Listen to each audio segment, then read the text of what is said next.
Една много интересна игра, която започвам с E4 нестандартно и правя тази стандартна вече жертва.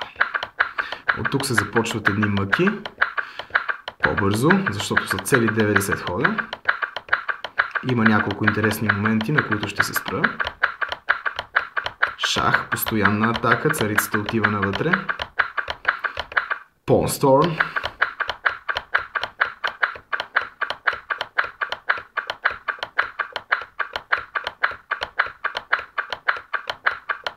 Опити за контриатаки. Черните отказват да разменим царици, влизат при мен. Абсолютно обратна контратака. Почти съм матиран. Не.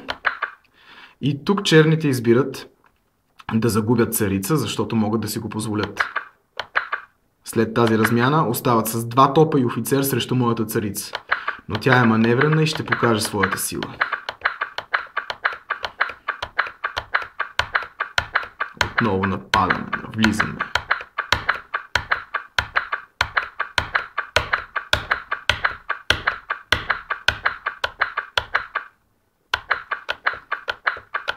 Обираме техните пешки, защото сме с царица.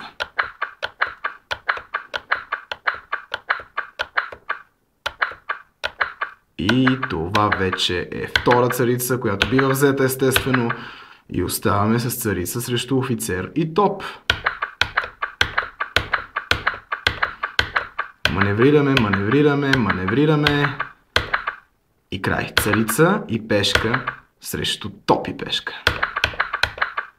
И царица срещу топ. Изцяло.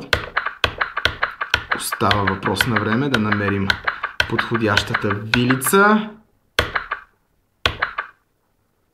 Готово. Край. Топът е мъртъв.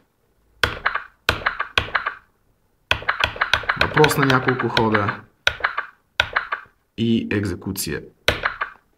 Сега. Шахмат.